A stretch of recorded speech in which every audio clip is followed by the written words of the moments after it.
Hey everyone, it was definitely a tough week for me personally, and with this podcast edit, the audio had some issues on all of our recordings, but we worked hard to clean it up as much as possible.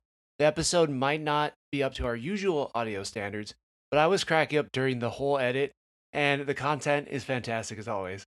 So please enjoy this episode. The Joystick Show.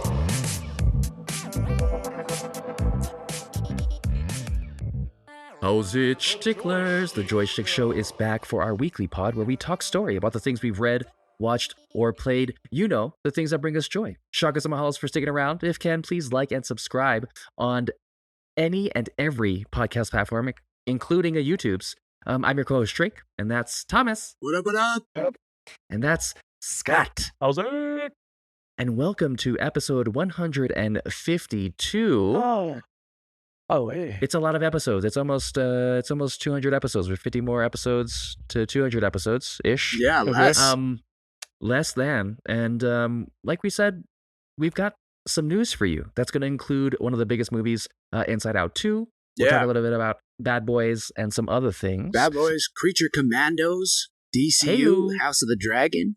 Yeah. Every time. We'll get into some trailers about the Watchmen and A Quiet Place, and then we'll review Inside Out 2, like we talked about earlier, Acolyte episode 1 through 3, and The Boys episode 1 through 3, and of course, House of Dragon. Round So, one, fight! the news that's been popping around, we've been able to watch this movie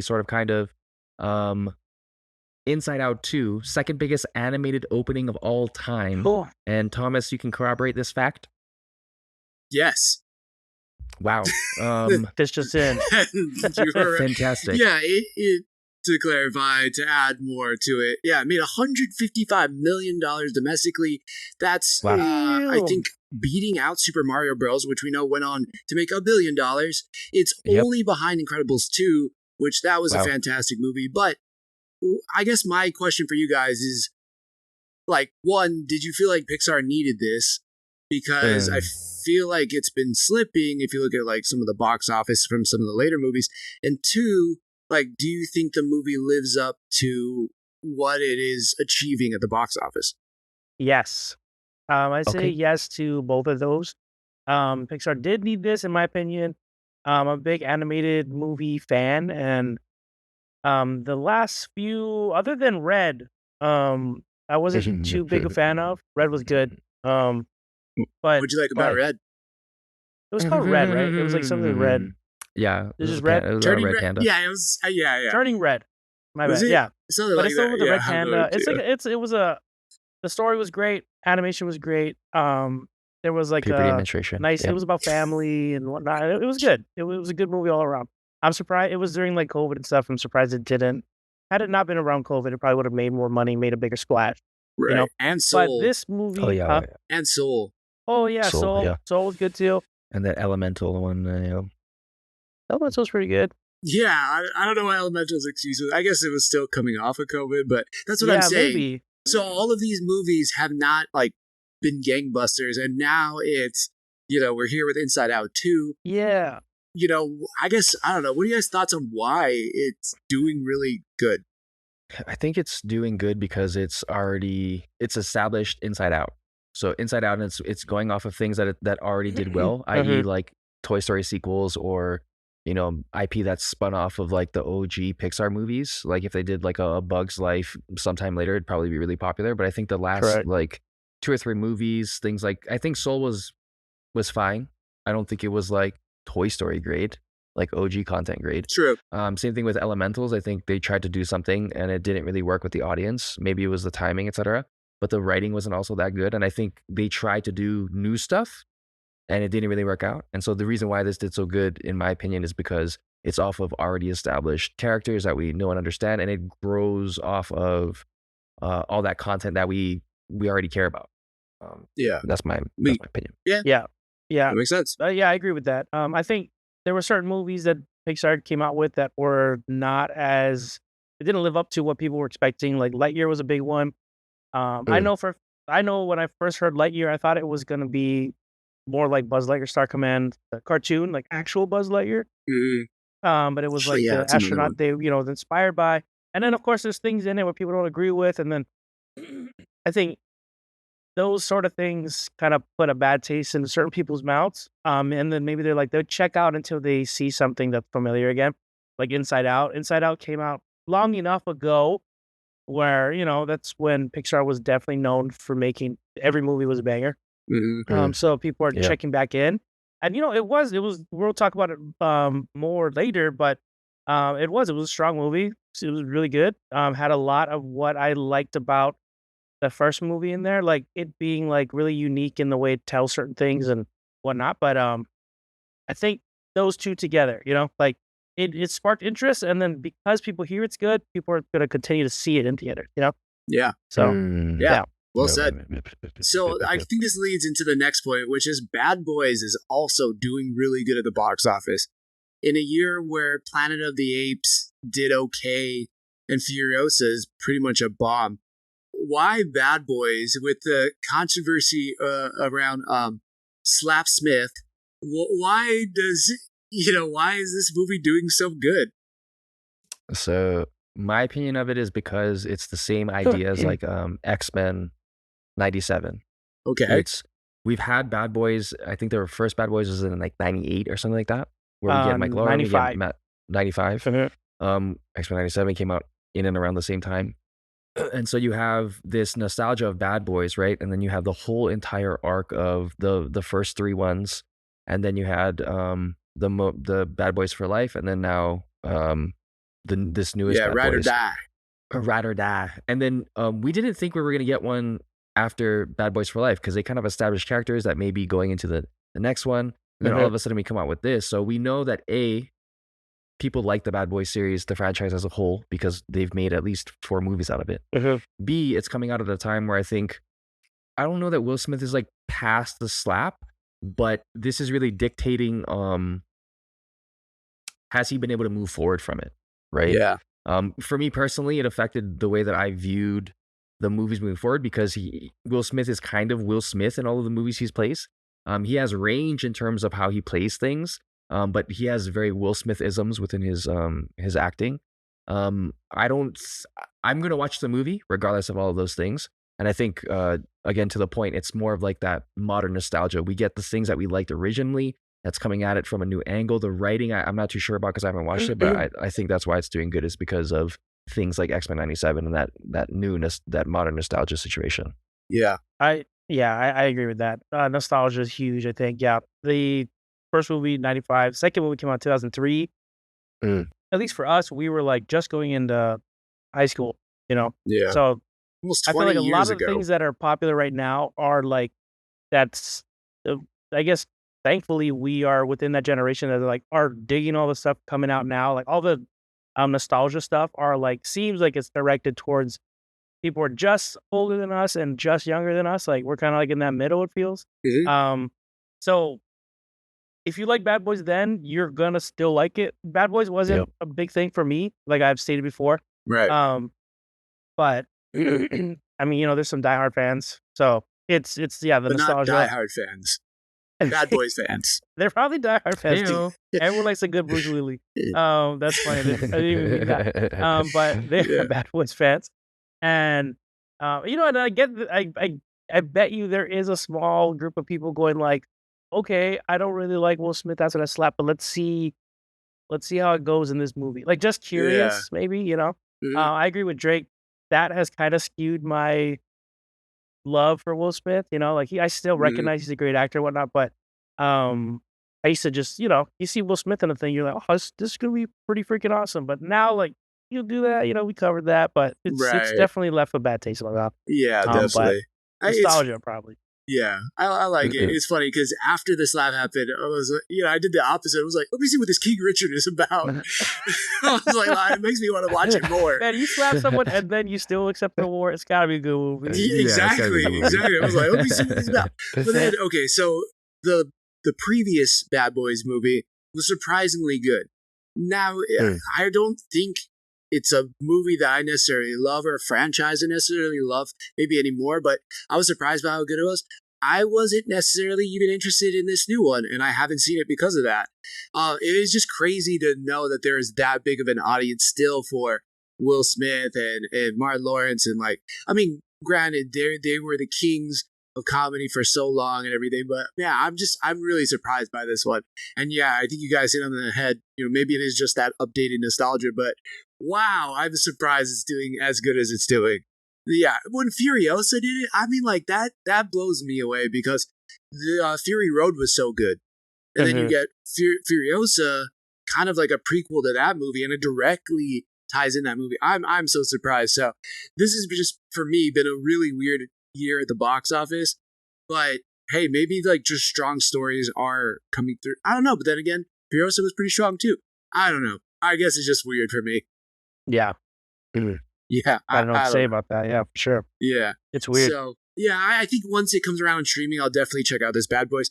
Like it's been going around all over the place the way they've been filming it with the camera on that doggle, and he's like holding the gun, he swings it around. That's pretty cool. That did look cool. Like the gun or the camera on the gun. I thought that stuff looked sick. But yeah, it's a streaming watch for me. So props to them. Now something else, which funny enough, I think is going to be out on Max as well. We have James Gunn. We thought it was going to be Superman Legacy, or I guess it's just called Superman. That was going to be kicking off this whole new DCU. Well, it turns out James Gunn just said, we're going to be getting Creature Commandos at the end of this year come December. We know that some people are a part of it. Alan Tudyk is a character. Frank Grillo is a character. Like, we got some actors that are going to be portraying themselves in live action that are going to be in Creature Commandos. What do you guys think about this news that we're actually going to be getting it this year? Oh, yeah. Thumbs up. Nice. Yeah, I'm pumped for it. 2 thumbs up. 2 thumbs up so far. To use a super old reference, Borat. Yeah, look at the cast. Cast looks great. I'm a big fan of James Gunn doing like teams, especially ones that are like lesser known or lesser cared about. Guardians, I didn't really have too much that I knew about that before it came out, and that ended up being one of my favorite of the Marvel movies. Like, I can go back and watch any of the Guardians. It's great. Yep. Suicide Squad, I liked his version a lot better than the other one they did. Will Smith was in that one, but that wasn't why I didn't like it. You just hate Will Smith. Just be real. I was like, this guy, I feel like he wants to slap everybody in this movie right now. I don't know why. He showed his colors That later. was pre-slap. You hate. I was like, I got a dude. I got a feeling this guy's gonna slap the shit out of somebody I love one day. And I just can't support it. Happy. Yeah, exactly. But yeah, I mean, this again, like, I don't really know too much about Creature Commandos. Part of me wants to dive into it heavily right now, and another part wants me to just get hit with it with his version and then check it out afterwards, because I don't want to like the slap puns are just gonna keep going. I'm okay with James Gunn slapping me in the face with good content, and not Will Smith slapping other people with his bare hands. Is what I'm trying to say. You could call my wife whatever you wanted if you kept giving me awesome DCU content. Oh, exactly. For sure. But yeah, I agree. I don't know anything about Creature Commandos. All I know is the cast, and the cast looks awesome. He's got his brother in there playing Weasel, which we did see from the Suicide Squad. We got Frank Grillo, like I said. We got what's his name, Steve Agee, who is coming back from again the Suicide Squad. He was great. Zoe Chow is in there. She was from that like murder mystery movie. Dude, David Harbour is playing Eric Frankenstein. I don't know what that character is, but Alan Tudyk being Dr. Phosphorus. I mean, there's like just really good actors attached to these characters. Plus, they're going to be portraying them in live action. I don't know what it's going to be, but I'm so excited that the DCU is kicking off this year, and we don't have to wait till next year to see what it's all about. So, all right, Drake, do you have anything you want to throw in there? I know you got some noise going on in the background. I'm just excited to see Alan Tudyk in a role. I think he's going to really do good under Creature Commandos and James Gunn. So just looking forward to that. Yeah, do you think it's going to hit? Yeah, I think it's going to hit. I think I think James Gunn does really good with this kind of IP that's kind of center left or center right. And not in terms of fucking politics, but like in terms of popularity. And I mean, like you said, the cast is kind of fantastic. So I don't know that it can do bad unless the writing is terrible, but that's not necessarily the case when it comes to James Gunn and these, side situations. So Yeah. Definitely. Well, you heard it's gonna slap. We are staying on with the Max train. I didn't even realize that all of these things are most likely going to be attached to HBO or Max in one way or the other. But House of the Dragon is renewed for season 3. Have you guys all watched the premiere? I didn't even ask that before we hit record tonight. Okay, Scott's a yes. I did. Drake was not. Okay, so Scott, for you, why do you think House of the Dragon, what are your thoughts on? Do you have any thoughts on it already being renewed for a 3rd season? Are you surprised by it? Nah, I'm not too surprised by it. House of Dragons, I'm really enjoying it. I ended up rewatching season 1 before watching this second or the season 2 first episode. Wow. And I think I enjoyed it the second time around a little more because I was able to focus in on things a little more versus trying to take all this new stuff in, at once for the first time. Mhm. Like I already knew what was at stakes, and then I was like, more detail. Sometimes I get distracted with my ADD, and I'm like, oh, that looks cool, and then I'll miss important dialogue. So the second time around is where I really get to know things. Yeah. I have this policy of like, I watch it one time for fun and then the second time for notes, but I think that's also because I have ADHD now. So I don't think it's because I'm just trying to like enjoy it and then take it all in. I think I'm just because I can't pay attention in one viewing. Yeah. That's fair. Yeah. But I'm not surprised. It's, Game of Thrones is a huge like franchise. So makes sense. And we'll get into the breakdown towards the end of this episode. We're going to be talking about the premiere of season 2, and it just makes a ton of sense. Like this franchise is here to stay. These actors are pumped about it. This is one of the only shows that got to film during the strikes and everything, so that's why we're getting it so soon. And we know how long it takes to get all these episodes out, and it just like, man, from the premiere, it's already off to such a good start. So well, this is not a surprise to me either. I think this is a really smart move, and I wish more studios did this. Like, the show is going to be fantastic, and the audience loves it, and they're all in. Like, just greenlight it already. Like, it took so long for us to get news on One Piece, or Avatar: Last Airbender was pretty fast, but I'm trying to think of like, Fallout. Like, Fallout took a while too. It's like, come on, everybody loves it, everybody's raving about it, it's all been good, and like just tell us it's coming because we're gonna be there day one as soon as you drop the new season. So this makes a ton of sense. Drake, any thoughts? No, I think I think the fear, and I'm just speculating from like a production standpoint, is like, oh, people aren't gonna like this and we're gonna lose like money. And I think that's fair in terms of business, right? But I think they also have to think about like losing viewership, losing trust, because if they didn't give you a season 3, right, and everybody loves it, everybody's watching, everybody's waiting for Sunday, right, and we've done that for years now for Game of Thrones and also House of Dragon, to not give us that consistency, now we're losing trust in HBO Max or Max as a whole.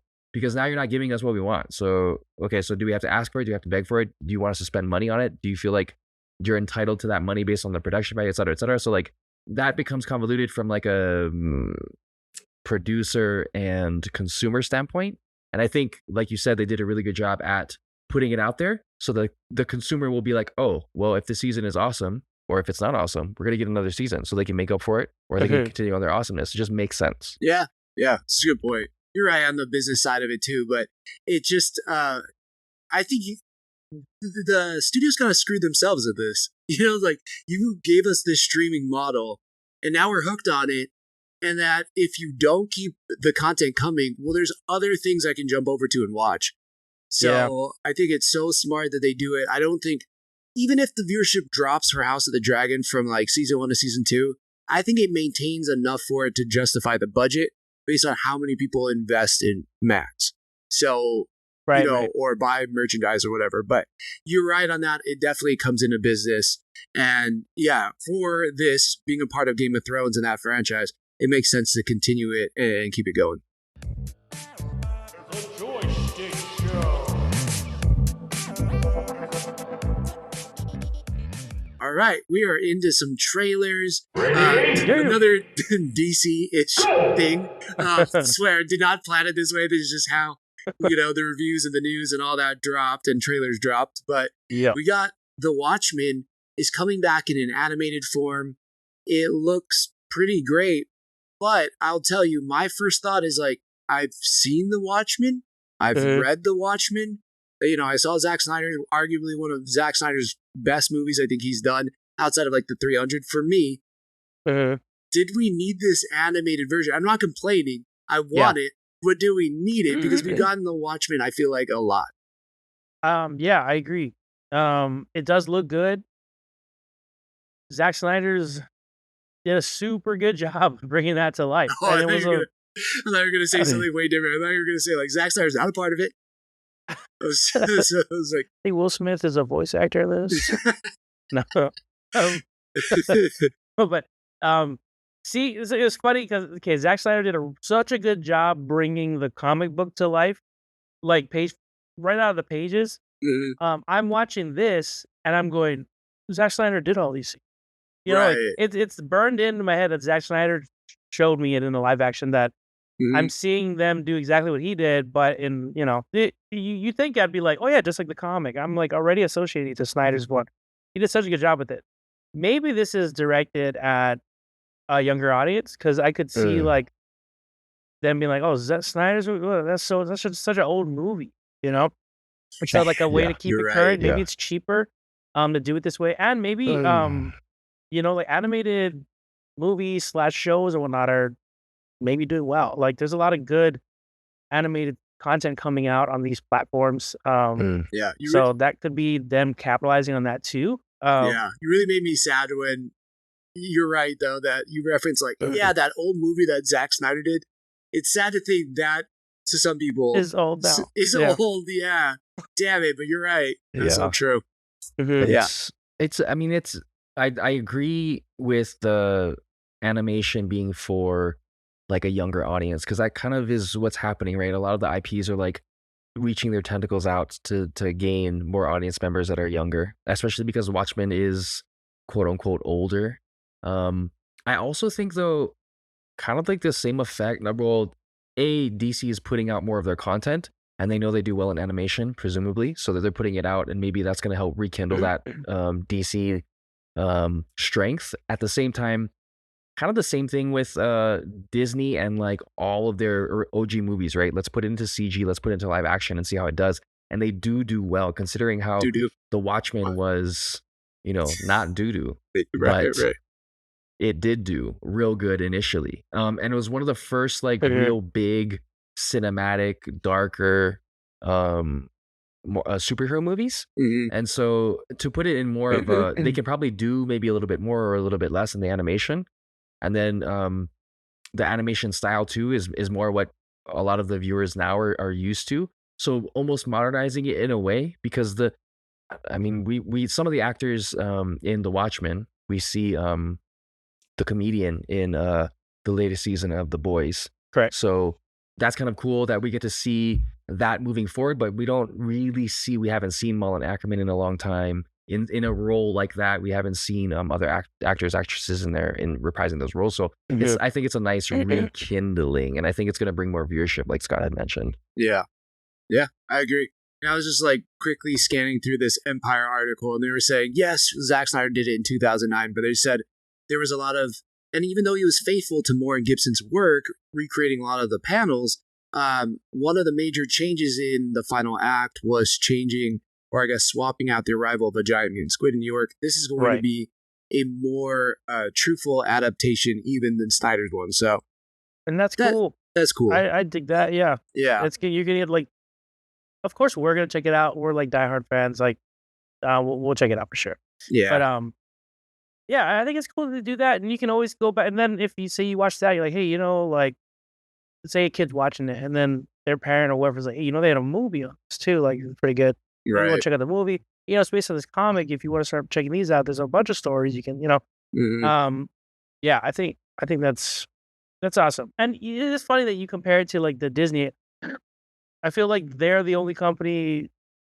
Sometimes, most of the times, though, people aren't going like, do we really need this? Like, the fact that we got a live action Moana 1 coming out and then a Moana 2 animated coming out is like So like weird, right? But they're gonna make money, and it's one of those Yeah. things. Like if it's gonna make money, why not just do it?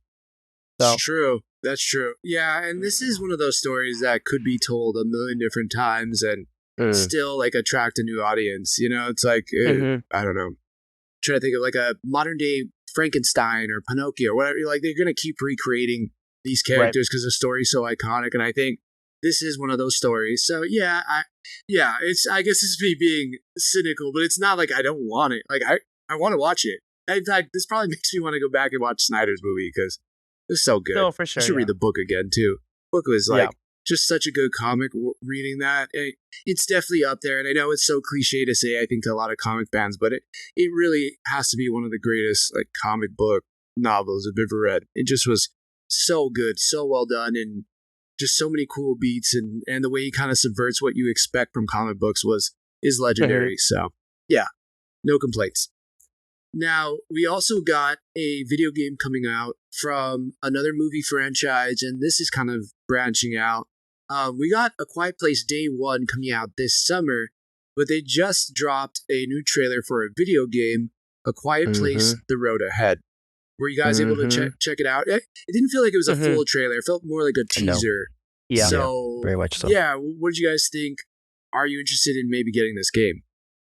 So I'm gonna say 100% just because Saber Interactive. We've played World War Z. We know Oh, how is that- good that game is. That's the studio? Yep. Okay, Oh, Same studio. Nice. okay, Yep. okay. And so That's cool. they got the same one that we talked about on the last episode, or a few episodes ago. John Carpenter's Toxic Commando, which is another Saber Interactive. They also have The Quiet Place coming up. They're gonna do a Space Marine 2, and they're gonna do a Jurassic Park survival game as well. So That's sick. we know this studio can make great multiplayer games and continue to add on devs wise. I think it's gonna be fantastic, especially because they did the Evil Dead game.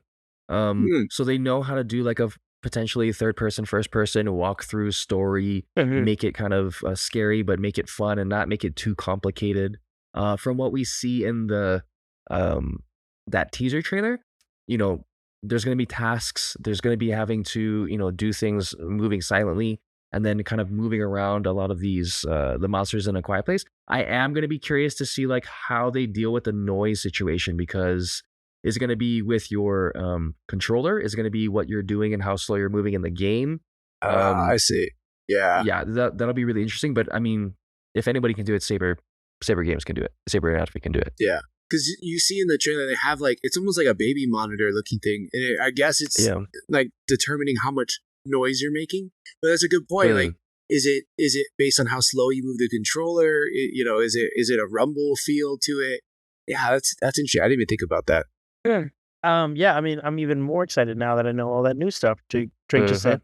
But based on what I knew before that, yeah, it's cool for multiple reasons. I kind of do miss video games coming out based on movies. Like, even though some were like really crap, some were kind of fun and junk at the same time, if that makes sense. Like, like sometimes you were looking forward to a video game based on the movie coming out. Oh yeah. Okay, I can think of two off the top of my head that were pretty good. The Matrix one, where you play as, funny enough, Will Smith's wife. I forgot what her name was. It was like Ghost and something. Uh-huh. That was actually a really fun game. And then the Lord of the Rings game, where you could play as Legolas, Gimli, Aragorn, whatever. That was a fun game. That game had no right being that We were fun. just- Exactly. We were just talking about that actually. It's been circulating like online, right? Yeah. So there were those. Sometimes they nailed it, and sometimes it just wasn't very good. But this looks like it's gonna be very good.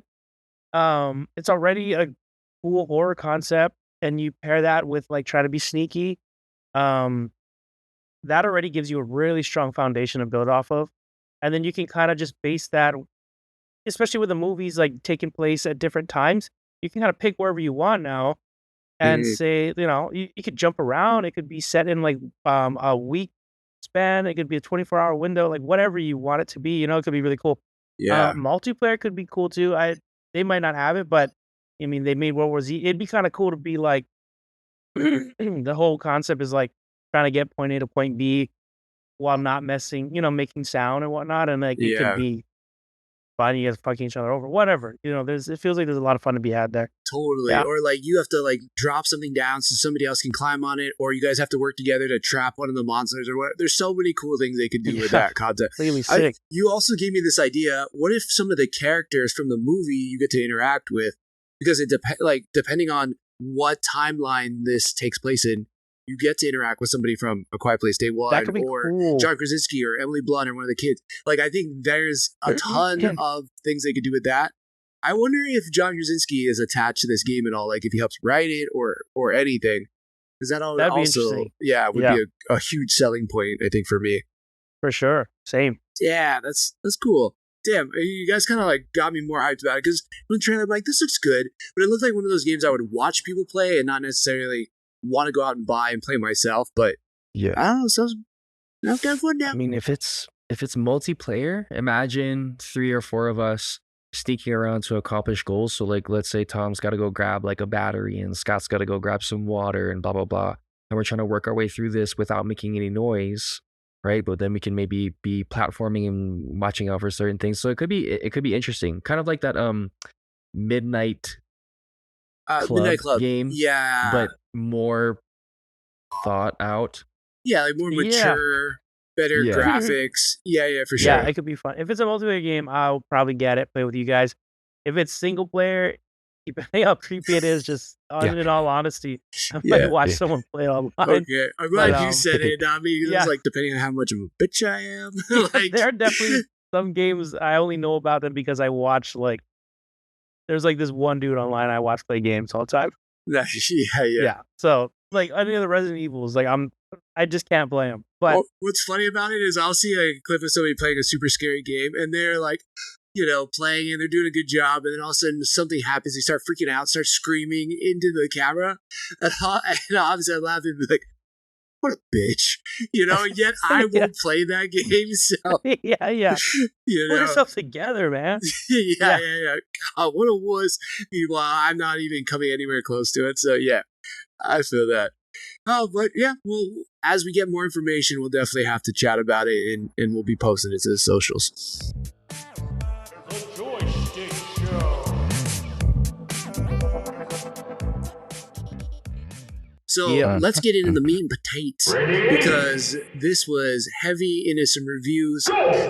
There's so much good stuff that came out, and there's so many things that I haven't been here to talk to you guys about, particularly the Acolyte.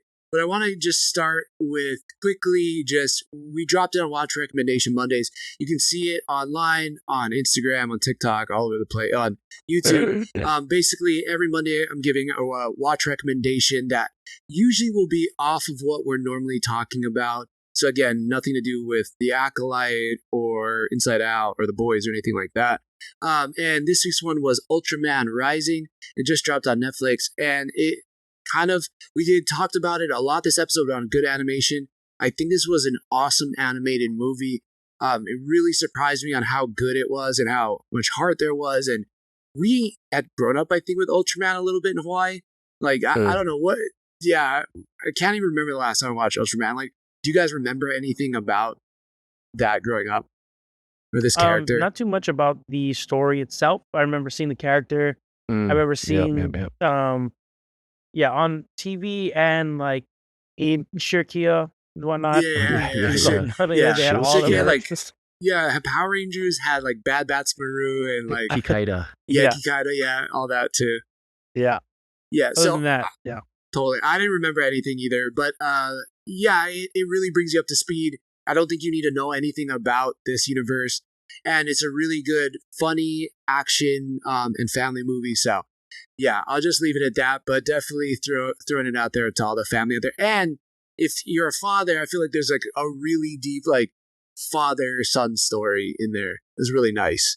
So yeah, completely got me off guard. So yeah, that's Ultraman Rising on Netflix. Go check it out.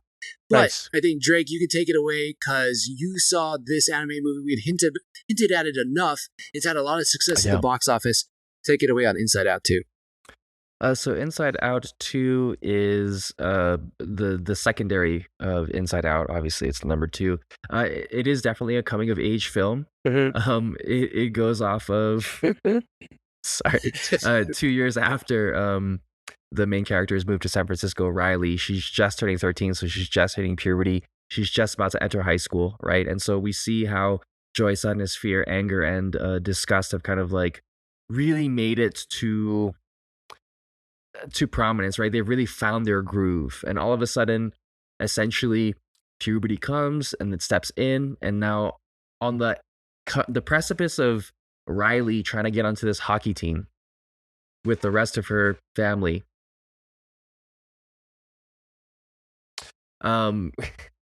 sorry, my cat feeder is going off in the background. It's super frustrating. Anyways, so they go to a hockey camp and she wants to be with her friends, but then she also wants to figure out how she can be with the cool hockey girls that are already established and that are good. And so she's trying to figure out, how do I get better and be me, but also, stay friends with my old me, etc. Kind of in that realm. Yeah. And so we have the introduction of new kind of inside out characters: envy, embarrassment, ennui, and anxiety.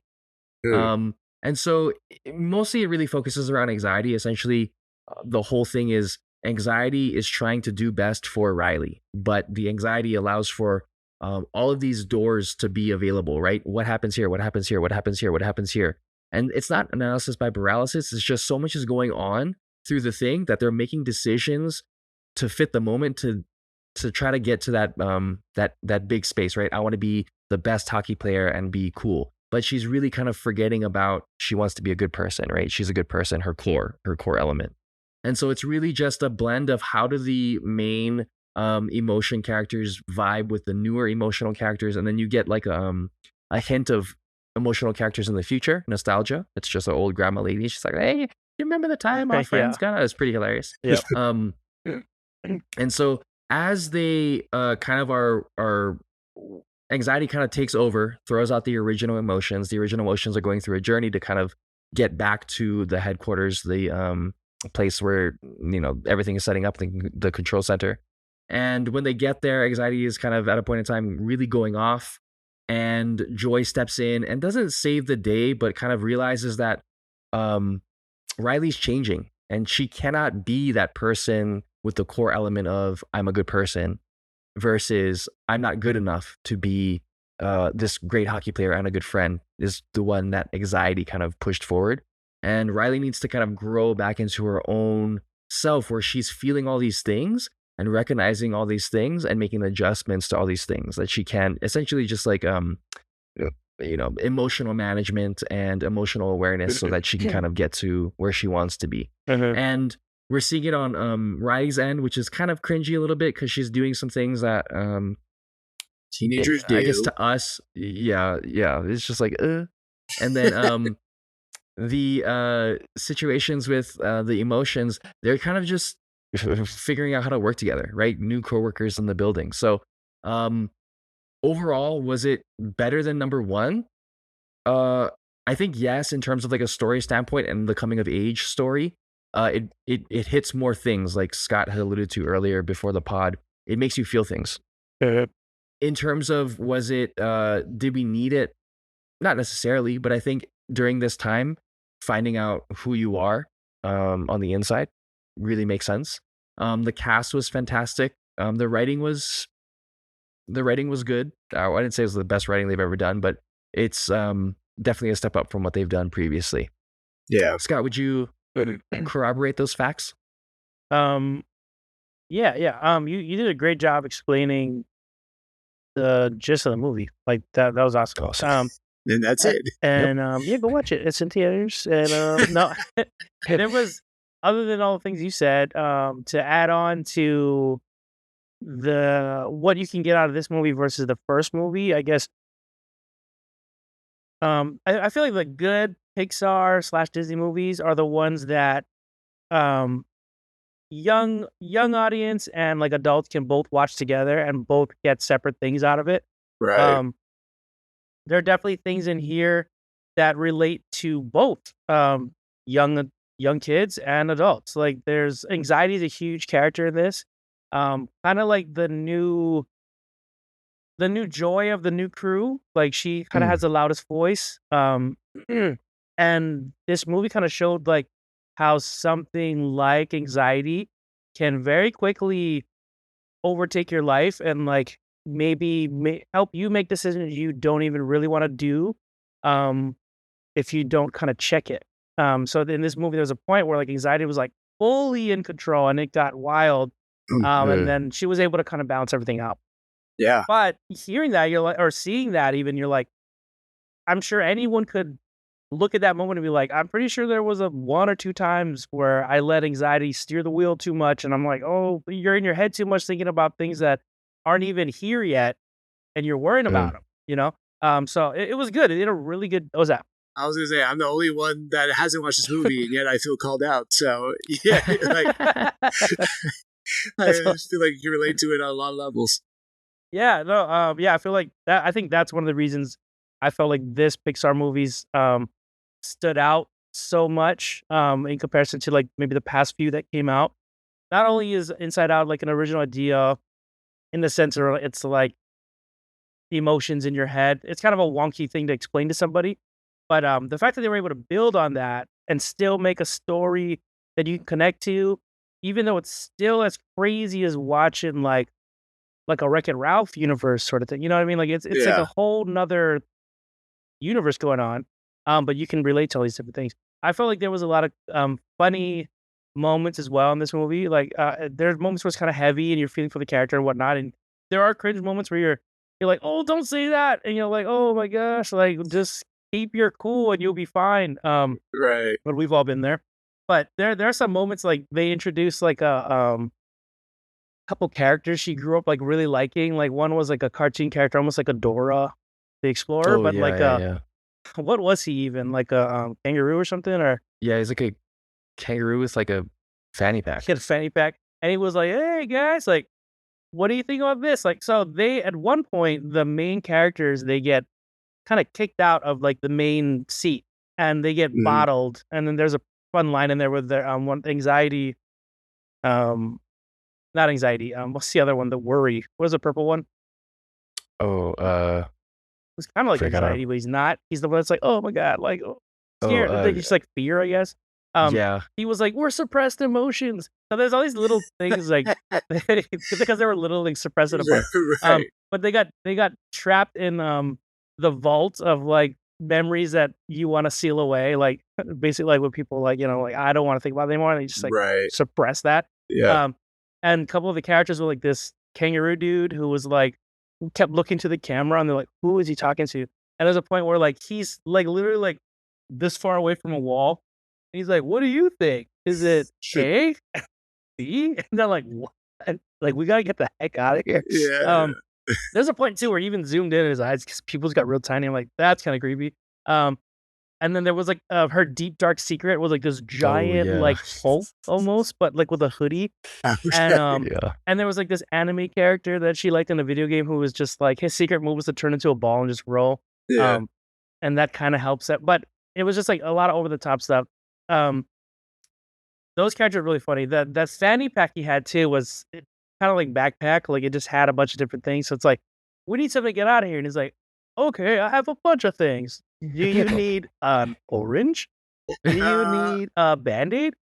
Or do you need dynamite? And they're like, why do you have dynamite? Like, yeah, we use that. And then like that ends up being a running joke later. Like the third thing is always dynamite.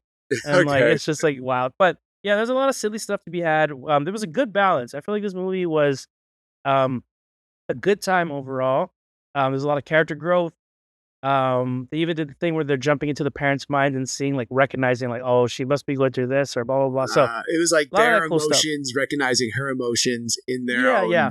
And then towards the end center. of the movie, like, you see their anxieties start creeping in. But in the sense where like everyone's got it, but they're good at like going like, hey, it's all good. Like, like the dad's one comes in, is like, oh, what are you? He's like, all right, well, just here, have a cup of coffee and let's change to the game. I don't know if that's the healthiest thing. Yeah, I was like, gonna say a cup of coffee. I was like, it was like, bro, bring me some beer or like some scotch. He probably would have gave him beer, but it's like a children's movie. Right. And then they all started watching the game together and bonded.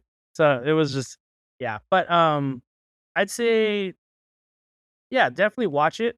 You can wait till it streams. It seems like nowadays Disney movies seem to pop up every 4 months. Yeah, I know. it's definitely hurting the movie industry. If you want to make this stream, but Yeah. you could. That makes my anxiety go up. No, Excuse me. I don't have any stake. I don't own a movie theater, but Yeah. I can imagine there are some people that have that. But yes, okay. But yeah, Definitely- but it is a definitely really watch good it. animated movie. I'd say it's if you're looking to see a good animated movie in theaters, go check it out. Heck yeah. I like it. I like it. Where would you rank it? Like we're talking Up, we got Wall-E, we've got Toy Story Oh man. 1. Like, is it top 5? Is it top 10? I don't know. Okay. That's kind of hard. Yeah. It might be in like the more recent. Stuff, it's number 1 is what it sounds like. You're like, we had mentioned Soul, Turning Red, In the more recent stuff, I think it's like up there. Yeah, it's more number 1. I could see myself rewatching this more so than some of the other ones, just because there's stuff okay. in it that Yeah. adults could enjoy more than being like, oh, it's a solid movie for kids. right. And I Yeah. appreciate the animation. There's just stuff in here where you're like, oh, you can kind of get stuff out of it as an adult as well, because there's just certain things that are relatable no matter what age you are. Yeah. It seems in this. So I'll push back a little bit and say I don't even. I mean, I'll never watch this again. yeah, no, that's what I'm yes, expecting actually. So yes to Scott, because the last 6 movies, right? I'm going in chronological order from Inside Out to Elemental, Lightyear, Turning Red, Luca, Soul, and Onward. Okay, And wait. then Repeat all before- that. I'm going to say yes or no. As good as Inside Out 2, yes. Elemental, Yes. Lightyear, No. Turning Red, No. Luca, No. I don't even think I watched that. yeah, Soul, No. Onward. I don't even know what that is. see, Onward is the one where Chris Pratt is their Oh. kind He of plays like Mario. troll-like people. Yeah. God, And then that might be one of right Chris before Pratt's that- only flops. I mean, it wasn't a terrible movie per se. No. But right before that was Toy Story 4, and right before that was Incredibles 2, and right before that was Coco. So you're talking about Oh. like Yeah. bangers. Right. if you end up Yeah. watching Onward, I think you're gonna. When I saw the trailer, I was like, "Whoa, this is gonna be awesome!" And then it went in a direction I didn't Yeah. think it was gonna 100%. go, and it Oh, was the marketing was it different. just told less of an epic story. Yeah. As It's like watching you had Trolls. so much room to do. Yeah. Crazy. So much. It was Yeah. basically like a D&D universe Yeah. kind of thing. Right. And they just told like a really like And small. then they gave us narrow Multiverse of story. Madness. And Yeah. you're like, that's And it? There's Yeah. there's You're like, they're oh. doing a Toy Story 5 in 2026, and they have another movie Down. coming out called Elio. Okay. Oh, what is that? So according to this, it's the premise is for centuries people have called out to the universe looking for answers. In this new movie, the universe calls back.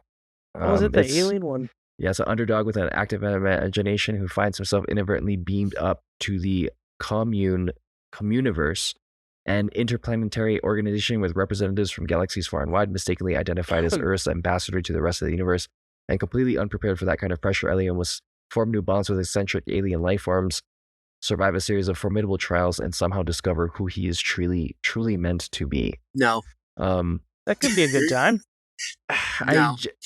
Just from that premise, it sounds like it's to a degree pushing agenda. Not to say that it sounds like a more young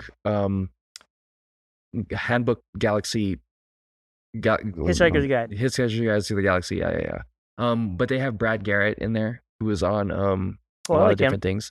Yeah. America Ferrara, I like her. Jamila Jamil, she's also on that too. So I like her sometimes.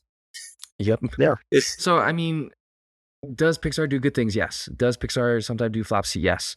Is Pixar's flops more recent? Yes. But still, everybody loves the OG stuff because we know that the OG stuff was good. The new stuff, I think, it needs to hit. Like, it's not like they're making, they made like 17 Shreks because Shrek was so good, right? Right. Yeah. So I think that's kind of the issue here as well too. Yep. Well, I'm on board. It sounded great. You guys described the hell out of it. This sounds fun, and I'm super on board with that. And for parents who are our age and want to take their kids to the movie, like, yeah, something where you can both get something out of it. That's a giant win. So this looks like a ton of fun. The marketing looks great. The cast looks great. All the interviews have been awesome. Something that has not seemed so awesome online and has definitely been giving people anxiety and has definitely been super controversial. And I think something that has, this is probably going to be controversial to say, but I'm just going to say it. I think in some ways has been pushing agendas, and maybe not for the reasons why people think it would be upsetting to me. I think this show is definitely doing it. The Acolyte. Let's talk about The Acolyte, because I haven't been here to talk about it with you guys. And I was pretty positive. I've said this online. This is not anything new. I was pretty positive on the first 2 episodes. I was less positive on episode 3. Let's get into episode 3. Or should I just talk about episodes 1 and 2 first? Well, I kind of want to hear what do you have to say about 1 and 2 first? I thought it was pretty good. I liked that they gave us some things that we expected. Like, okay, are there 2 of them? Yes, there's twins. And they kind of just like got it up. Is this going to be a long running mystery? I'm glad that they quickly just got over it. Like, yes, this is a thing. Mm-hmm. And then it was like, Indara getting killed off was a shocker. But I was like, okay. But I had heard somewhere that could be a possibility. So it wasn't as big of a shock to me as I think it was for other people. And there was so much love for Carrie-Anne Moss being Trinity that I think that bummed a lot of people out. I do have to say that felt a lot to me like when I got the first trailer for the Godzilla with Bryan Cranston. Yeah. And I'm like, this is Bryan Cranston, like peak Bryan Cranston. And I'm like, fuck yeah, dude. Like, I'm watching this kind of for him. And then he dies. If you haven't, it's old at this point. Well, he's got like he dies like 15 minutes into the movie or something. Yeah. And I'm like, what a fucking misdirect. Like, you sold this movie. You're showing like Bryan Cranston monologues Right. to sell this movie, and then you kill him. You're like, yeah, he's not into that much. But you knew people would come for him because you put him in the previews. It's kind of a dick move. And I kind of felt like that with the actress who plays Trinity. I'm sorry, I forget her name. But Moss, yeah. like you're saying, like a lot of people, they're like, oh crap, it's her. Like the last big role I've seen was The Matrix. Like, right. This is great. I'm gonna see a lot of her in this. She was so good at that. And the fact that she just dies, I'm like, well, we better get some flashbacks or something, like a lot of flashbacks. It was just kind of a bummer. Right. Like, yeah. And like, I knew there would be at least one flashback because you see in the trailer. But I was like, oof. Yeah. And I was like, okay, cool. So I feel prepped for it. So it wasn't like out of nowhere for me. And then you find out, okay, it's May and Osha and there's twins and whatever. And they quickly address it.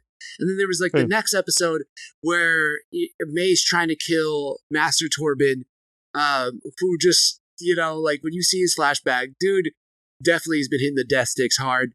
He like his hairline is running faster than Usain Bolt backwards. And talk about anxiety, man. Exactly. Yeah, anxiety's hitting him hard. But so like I'm glad that they quickly were like, is she gonna get blamed for his murder? No, she's not, because Yord was there. But episode 3 comes around, and I'll also say this first too. Like the action has been good. It looks incredible. I love the live sets. I think all that's good. I think they're utilizing costuming and sets and all that really, really well. Now episode 3 comes around, and the Jedi basically for me just show up like cops that are, catch kids drinking on the hood of a car in a park. And then instead of them being like, kids, like, give me all your crap or throw it away and then go home, it's like, no, we're gonna throw you in jail. Yeah, because we're gonna prove a point. And then they're like, well, we're not gonna take your kids. And then it's like, but actually, wait, one of them's force sensitive? Actually, we are gonna take your kid. And I was like, wait, what? So it felt such a change for me, so heavy-handed. I know I'm going to get hate. I already got tons of hate on Challenge Accepted for saying Torben looked like he aged 30 years in 16 years. But whatever. I don't know where the show is going, and I was pretty high on it, like I said, but I feel like it's now taking liberties with things that I don't want them to take liberties with, and that's probably a me problem. But I don't necessarily want my Jedis to be gray. And here we are getting like, they mess up. We know that they have done something to kill all these witches, or they had something to do with all their deaths. Now, how we're going to get it, I'm willing to stick it out and see. I'm not completely giving up on this show, but I wasn't super stoked on episode 3. Now, that's my piece with it. What did you guys think about episode 3? Yeah, I feel like I share the similar things. Like I for sure felt that way when the Jedi showed up and like, we're not gonna take your kid. Now, kid, this is a lightsaber. Pretty cool. Okay. You get one of these if you become one of us. Not saying you need to, but you could. Like, what the heck, dude? Like, now step into my van and I'll give you a ride. Like, it felt very like yeah, I don't know. It was definitely painting the Jedi in a weird side. It made me think different of the Jedi. Like, which is probably the point. Yeah. The other thing, like what you're saying, is like there are gray Jedi and all that stuff. Like, this is like the first story where they break off from like the Skywalkers, Right. and then you think like, is this the best way you want to portray Jedi? Like, other than the Skywalkers, they're like dirty cops. Like, not to say that's the thing, but like, this is the story. And of course, I'm gonna catch flack for saying this, but if you look at it that way, like, this is just another story they're telling. That's not the Skywalkers, Right. and they're showing them this way. Of course, there's that version of it, right? But I was kind of thinking about it. I'm like, it's kind of like when Snyder was like, I'm gonna do my own Superman. Mhm. My Superman killed.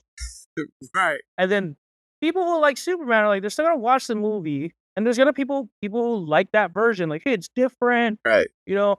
But then they're like, you could have made one where he didn't kill, and it still would have been good. Yeah. It's kind of like that. It's like, I'm not trying to say this is total crap or whatever. I'm just saying, like, is this the best way you could have told Yes. this story, or is this the story that needed to be told? Exactly. Like, Exactly. obviously, no story really. Like, it's all made up. So, like, you could write it the best way you could. You know what I mean? Like, you could write a better story. Like, Right. but I mean, and I don't want to take away, like, if people think this is great and they're loving it, that's awesome. Like, True.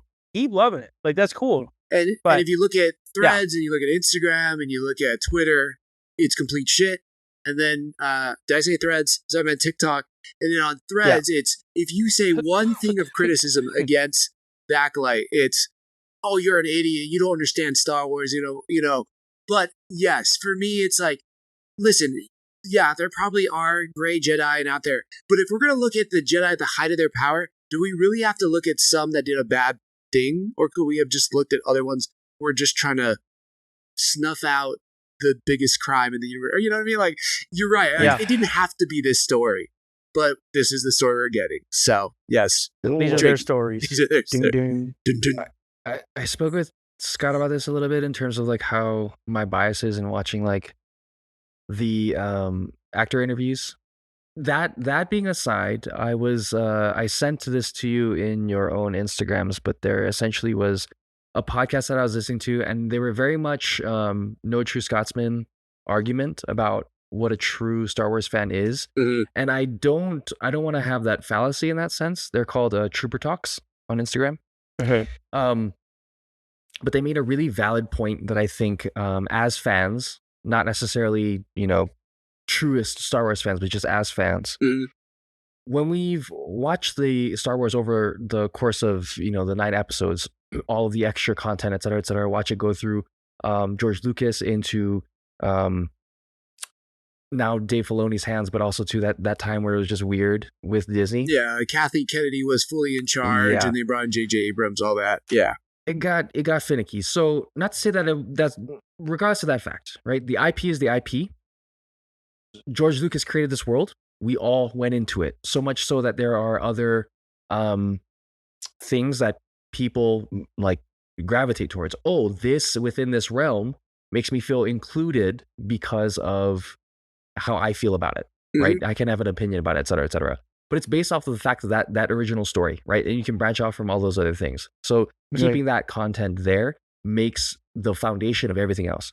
The things that Acolyte does, it brings 2 Force people into the light with just out of the blue. We just created them because we can. And it just how happens to be within the coven 2 females, right? So agenda aside, whatever, that's the case, right? Mhm. Big thing is that now they've created 2 Force sensitive individuals that they're trying to like just essentially Anakin Skywalker, right? To an extent. Right. So they're just there. We also don't know where this witch coven is from. Are they from Dathomir? Are they a sect of something? Are they bad Force users? Are they good Force users? We don't know. And so all of a sudden now they can just make for sensitive kids. And now this is a prequel to a lot of things. So fine, Mhm. right? Yeah. Then on top of that, you have the identity of the Jedi, which you can make the argument that back in the day in their High Council period, they were very arrogant, right? They were ruling all of the things. They were keeping the peace. They were playing it off as like religious situations. And that might have been the case, but they were doing it because there was no threat of the Sith. And so we're seeing that kind of protrude in. So we can see now the darkness of having that arrogance and having that power Mhm.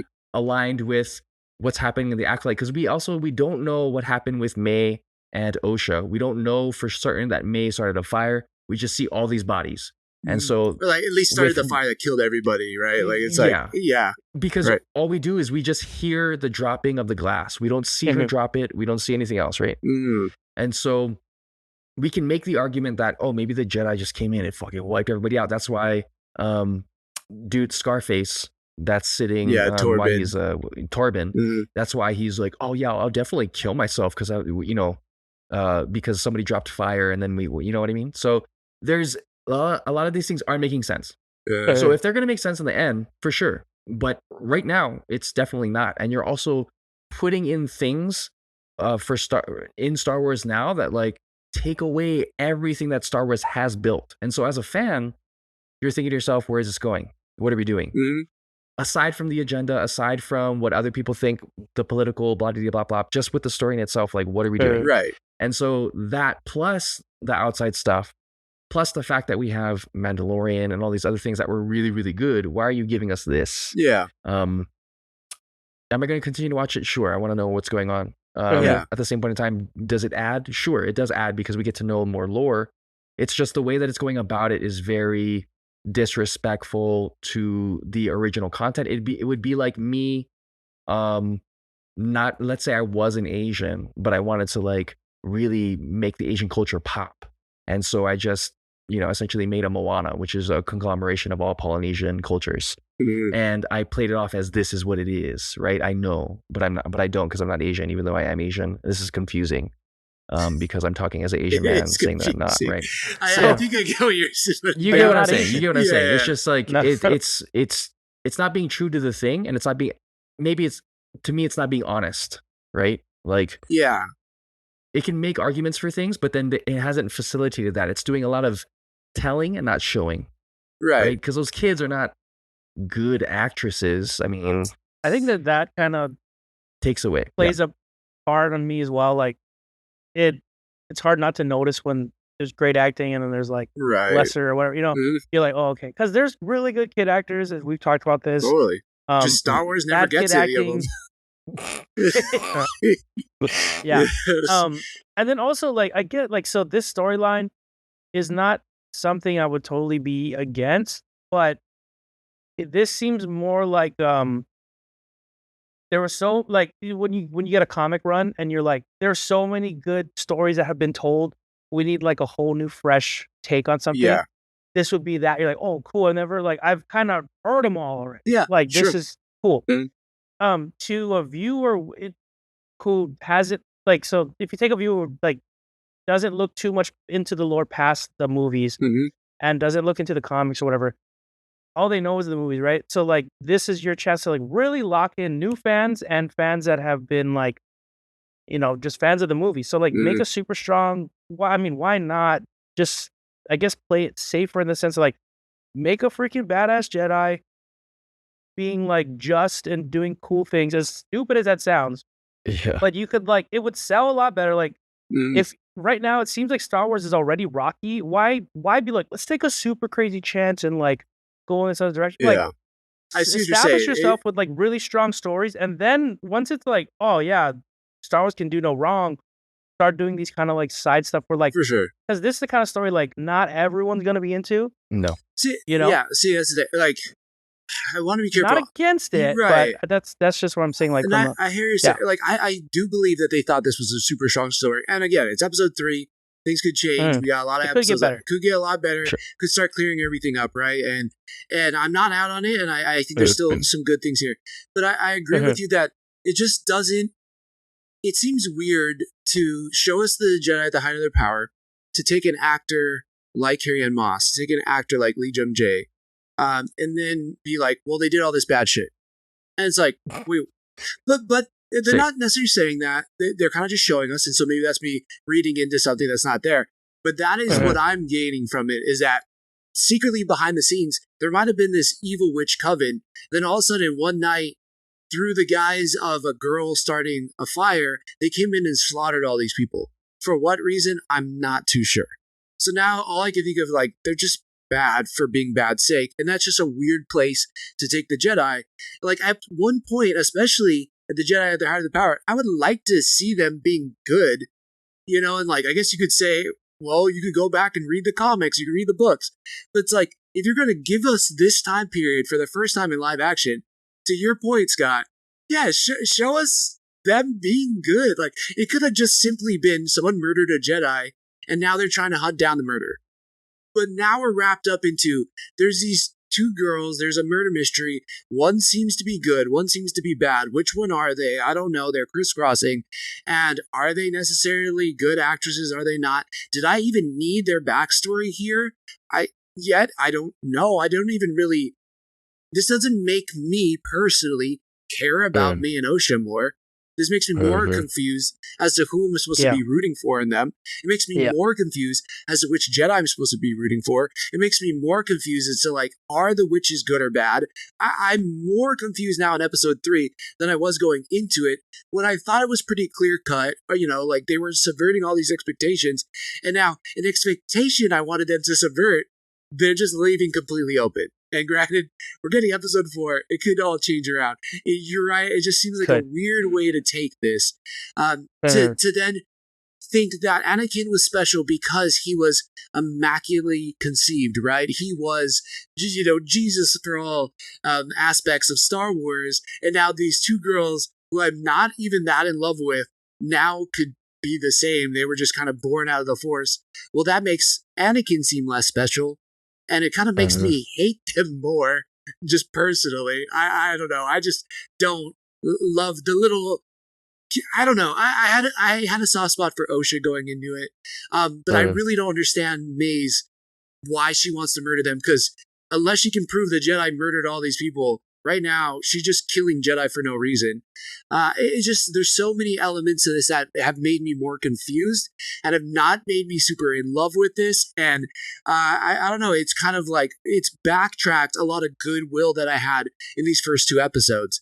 And so, yes, again, I think there are amazing things they're doing in this show. I love this time period, but it has to win me back over rather than just continuing on a good place. And you could be like, well, you just don't like Star Wars. Well, maybe, but I did love the originals, it's true, and I did love the prequels, but I also really love The Mandalorian. I also really love Ahsoka. I also really love Andor. So for me, it's not necessarily just new Star Wars. It's particularly this show and aspects of Boba Fett. Yeah. So I'm just confused, I will say, at this point in this show. To add as well too, like, the precedent that they're setting with just what we've seen so far is that the Jedi deserve to be eliminated 100%. Yes, at least, the Jedi involved in this for sure. Yes, in the idea of, like, in their high power, Jedi were able to take advantage of the things. Maybe it's a small space, etc. But they're just trying to. It sounds like, or it feels like, it's trying to eliminate that. Jedis in general are bad, because even the one-off, right? If you're saying that just these Jedi are bad, who's going to make the distinction when that goes across the universe? They're just going to assume Jedi are bad. And so we see this in other episodes of certain things. We're like, oh, well, Jedis aren't always for good. They're just like a sect of religious thing. And we've had that over the course of, and maybe they're just trying to show the bad portion. But if you're only showing that and you don't show how they can redeem themselves, or you don't show the balance of the opposites, then we're going to go all the way to the end of the whole series, episode 9, and we're going to be like, oh, well, it makes sense. They never should have been alive anyway, right? So to me, I'm reaching. Yeah. But to me, that's what I'm getting from it. And I don't like that. No, I don't like that either, what it's doing to Jedi. You know, because it's like, everything that happened to them in the Clone Wars, they deserved it. It's like, well, maybe, it just puts a bad taste in my mouth. And I don't really want to just hate the Jedi and look back on everything that we've seen, from the original movies up until now. And again, I know this is the past, but like in the Clone Wars and everything, that the Jedi deserved Order 66 or something. It's like, no, that's supposed to feel bad. Like, you're supposed to feel bad for them. I'm not supposed to be like, yeah, well, they deserved it because what they did 100 years ago. Like it just, it's a weird thing. I know what you mean too. And then, like, sorry to take it. No, go for it. I'm just drawing these comparisons, like taking it back to Superman again. When Snyder did Superman, a lot of the big things was like Superman, kind of like with the Jedi thing you're saying is like, some people kind of wanted to like, okay, you can show a different version of what he did, but why don't you throw a couple scenes in there where he's actually saving people? Like, show him stop saving a family from a falling building. Something to be like, okay, he's still that, even though he's making decisions that are things that I don't think my Superman would have done. And like, it would have made that Snyder one a better movie. You can take it to this too, where like, sure, like you're saying, show these Jedi, they're obviously feeling guilty about something. They feel like they fucked up, even if it was like spell, maybe they got put under a spell, maybe they let their guard down. They were fucking puppeteered to kill people, or they really thought something else, they killed people, or they felt they could have stopped deaths, and just them being there, maybe they're like, oh, maybe if we just didn't show up to begin with, none of this would have happened. Whatever it is, right? Any of these could be the outcome. Doesn't mean they're necessarily bad, but you could also show like just other scenes where like Jedi doing good shit, just to remind people like, Jedi overall, they're supposed to be like good, like otherwise they're like Sith, like, so it's like that was like a massive compliment I heard for X-Men 97, which is like the scene where Magneto comes in and saves everybody on the Ferris wheel. It's like, oh yeah, like yes, they're mutants and yes, everybody hates them, but they also help people, so they're not just pure evil. So you're like, for sure. And sometimes it's just like one or two scenes, and that'll like change the whole feel of a show. Right. And I think that's... They just gotta... I think that's for me, the problem with episode 3 is that there's so much unshown as well as unsaid around the Jedi. Right? Yeah. We know that Osha's not super on board with being in the Coven. We know that May's like, we gotta do this. This is what we're supposed to do. But like around the Jedi, why are they on the planet? Why do they show up in the middle of the ritual? Why all of a sudden when everything's getting burned down does... Master Soul just show up in the middle once all the witches are dead? Like, it's like there's so many non-shown and not even explained and not told situations. It's too much mystery. And so when people are saying, but also it is a decision, I think, of like weird editing and writing too. It's not necessarily like painting you down this path. And again, this all could change come episode 4 or 5 or whatever, and also like, oh, it fills in so much. But do I want that much filled in at a time to where it's, I wouldn't consider that like expert mystery writing like I do True Detective, or I'm trying to think of something else that was like really fantastic in terms of like mystery, and I had a whole list, but right now Sherlock? Like, like a Sherlock type of movie, but like there's other than True Detective, I had like some other things in mind, but now I'm blanking on it. But True Detective is one of those things where you're learning more about who caused the murder or who did the murder, along with learning more about the characters. And I don't feel like I learned any more about the characters in this episode than I did. Plus, it just added more confusion. Yeah, so that could be it too. It's like, at the end of it, we could be like, oh, yeah, wow, that was great. Like, that was a great ending. Right. And the twist was great. But could the first 5 hours been told a little better to keep you a little more engaged? Like, we're going to watch it because we're Star Wars fans regardless. Yeah. Like, we'll watch it. Even if we end up going, I didn't like the show, like, I'm still going to tune in and watch it. Like, we don't really get... I mean, nowadays we get a lot of sci-fi, but, you got to get what you can get. Yeah. But like, to other people who are just tuning in, like, even though you're painting someone in a bad light or whatever it is, you still gotta keep it intriguing enough where people are like, but I gotta know, like, there's no way they did this. Like, right? Like, you I guess maybe they should have painted it where you're still in denial, like, there's no way the Jedi did this, but you are really trying to convince me they did.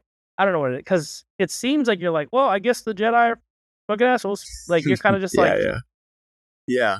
I know. Yeah, I don't know. Yeah, it's I think it just could have been told a little better. There's just like a little. Not to say I could write anything better or act any better or whatnot, right? Mhm. Like, but maybe it just could have been told a little better, or something needs tweaking. I can't point it out. right. But there's just little things here and there that are making me like, it's not 100% the best. That Yeah. not a super huge fan of this. Not Yeah. And that's yeah. it. Like I again, I was pretty high, and I was like, actually, I'm pretty on board. Like I like the show, but Mhm. to make me kind of lose that and think maybe I was wrong, maybe this isn't that good. I feel like there is something slipping, and yeah, I would say that there's some type of maybe acting issue along with a story continuity, the way they're chopping it up, and like the editing Mhm. just feels clunky to me, and it's yeah, it's edited in this way where it's trying to perceive mystery rather than it just being a mystery. And so, like, yeah, I'm again, I love that we keep calling out because I know there's a lot of criticisms on this, and I know there's just like bullshit criticisms out there, and there's just a lot of hate, and there's just like a lot of like blind positivity, just liking it to like it. But like, I don't think it makes us less Star Wars fans. I will continue to watch it, and I'll continue to watch. The Mandalorian movies when it comes out, and if they do Ahsoka season 2, and I'm looking forward to Andor season 2, like all of these things. I love this universe that is already established and that's created, and this world that they built that was so detailed and so awesome that it sucked me in. But I don't want it to destroy a bunch of things that people, not just me, I feel like hold dear in order to get a point across or to justify something. So Yeah, for sure. yeah, But interesting episode. Positive stuff. Like they're I actually do want to know more about the witches. Like for sure. when they showed the witches, I was looking at it more like this is like Themyscira. Like this is like Amazonian. This is just like it's just all women. Like that main witch was like super powerful. Like she's so powerful, and like the way she's drawing stuff from the the sky and like putting them symbols on them. I'm just like, I want to know more about that. Yeah. Like, what are they pulling this from? What are what is the significance of these like not tattoos? What would you call those? Tattoos is fine, I think. I mean, there's some type of scar, those things on them. Like, permanent where do they marking. draw their power from? Like, I want to know so much more about that. And then we kind of we're kind of just getting pulled toward like, oh, what happened between these two characters? Maybe maybe I'm like slowly figuring out what I want out of the show. Maybe there's that. Like, I kind of want to know more backstory before I know like this more superficial whodunit thing. Yeah. Like, I want to know more about that. So sure. Like, versus like, oh yeah, this person killed him. Yeah. Okay, who were they though? How powerful were they? Was it impressive that they killed them? Was it like not that impressive? Like, I don't know. It's just I want more. Yeah. I guess like more explanation. I agree with you, and I think I can't take credit for this, but I think Frank said it best. He's like, this episode felt like it might have served the story better if it was towards the end of the series. Where it's like, we learned so much more about the characters, and we're like, man, I love Osha, man, I love May, man, I love Soul, and then it's like, well, where did this whole thing start? And then it takes us back to that night at the end, right before you get the finale, and then you're like, oh, that's how all this happened. But it just, I agree with you. I think there's a lot more that needs to be shown.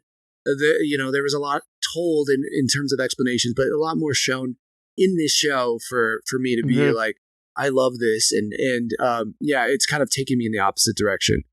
So we will see. Episode 4 comes out tomorrow for us, and I'm curious to see where it goes. So not completely out on it. I'm not completely. This isn't fully in Secret Invasion territory for me yet, but it could go there. So all right, we're on to something else that dropped, and I thought this was amazing. This is like a way easier thing for me to just love and enjoy. And it's not even that I had to turn my brain off. It's just kind of answers and gives me so many things that I need to be interested and to build out this world. But we got The Boys back on Amazon Prime. We got season 4, is it? Season 4? Yeah, season 4. Yep. Got season 4 back. What did you guys think about the first 3 episodes? Because, man, The Boys is back, and it's always just so good for me. I dig it. It's cool to have The Boys back. I like that we had Gen V in between, and it feels like Gen V did a great job of like keeping that tone because The Boys, it feels like it almost never left. Yeah.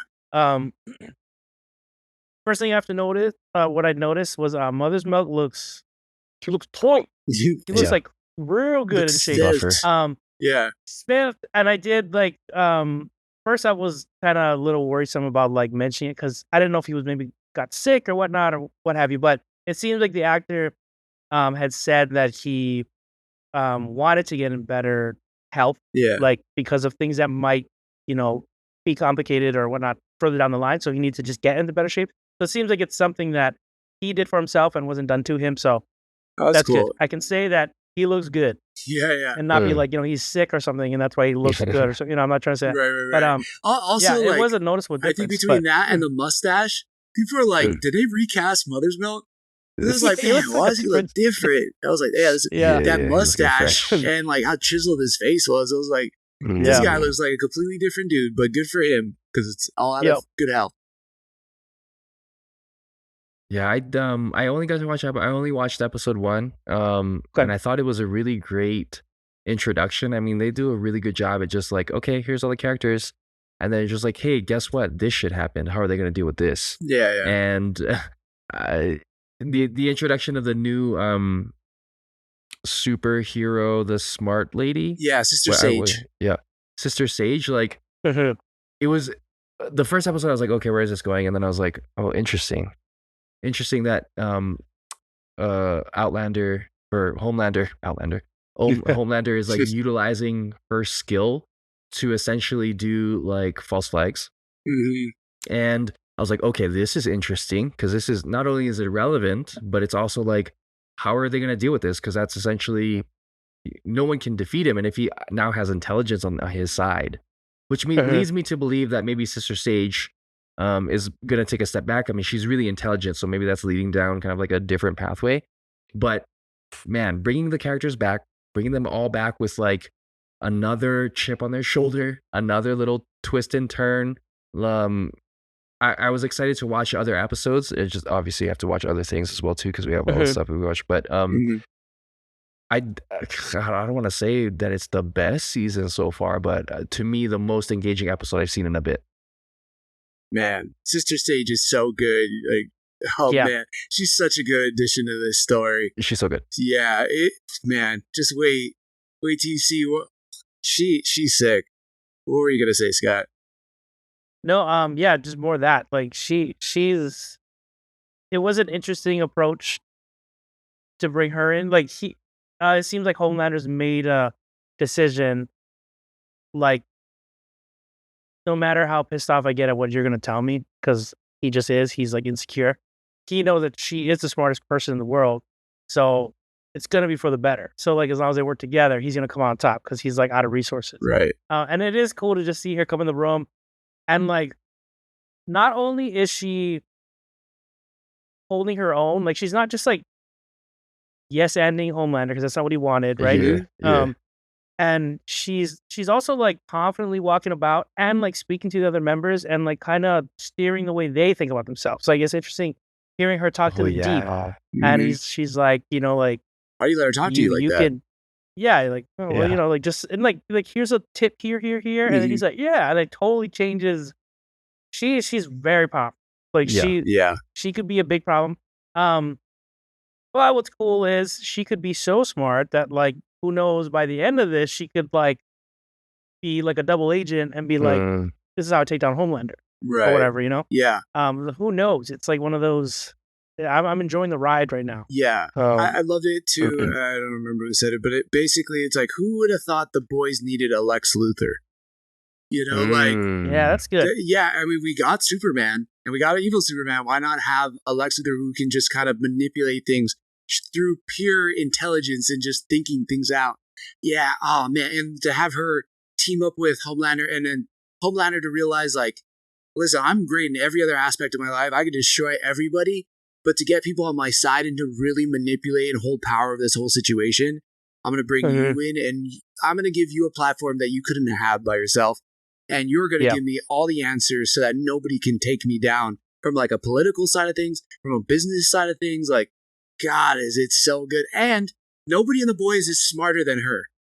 So now they have fight someone who's way stronger and unbeatable than them, plus someone who's 1,000 million times smarter than them.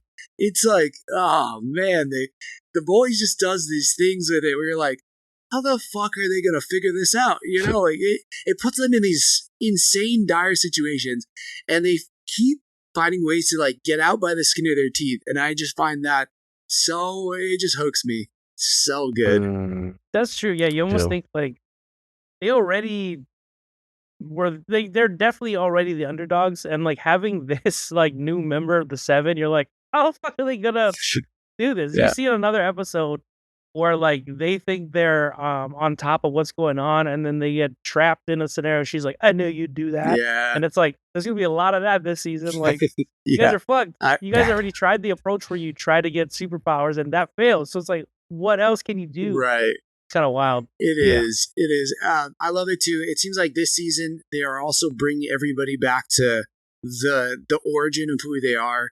It's kind of like the thing that kind of makes them who they are. Right? We're getting back to Frenchie. He's kind of falling in love with this dude Colin, but he's got a deep dark secret with Colin's family.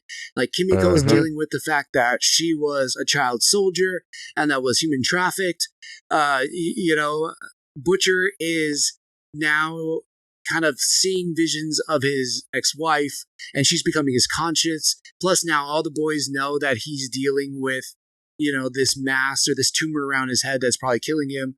And Huey thinking that his mom left him a long time ago, now has to deal with the fact that his dad might have put her in charge of his care and his like power of attorney.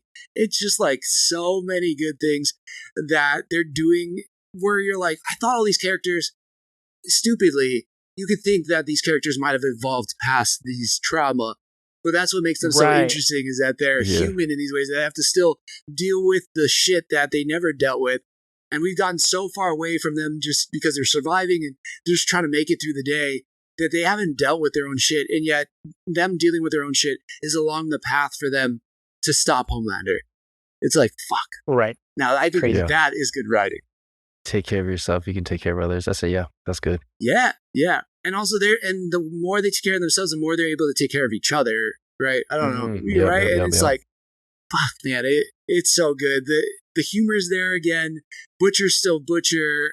You know, Mother's Milk kind of being put in charge over Butcher makes a ton of sense because Butcher's just been flying by the seat of his pants and he's a wild card. And Mother's Milk kind of being next in line, you know, picking back up on like, how does Homelander get out of the fact that he just straight up murdered a dude in front of the whole world? You know, manipulating the legal system and the political system. I think all of that was freaking fascinating. Like, God, this show too is getting review bombed. So I don't know. Take it away on what your thoughts are, because the comments have been pretty hilarious for me. But I think you can kind of gauge where I fall maybe on political end of the spectrum. What are the comments saying so that we can have a little bit of context? Oh, this is trash. They're trying to make woke bullshit. I mean, that's everything so far, right? Yeah, I mean, I think we're at a turning point where culture is intersecting with media, and like, there's a change, right? I mean, like, some people could say there's historians who know this way better than I do, but things change every decade, right? The 60s was very much like peace, flower power, all of that. 70s was kind of like more recreational drugs, and I don't know, I'm trying to think of what major war we get out of, but you know, more women are injected more into the workforce. And just so many things keep changing from decade to decade, right? And people keep saying, well, that was the best generation. Well, that was the best generation.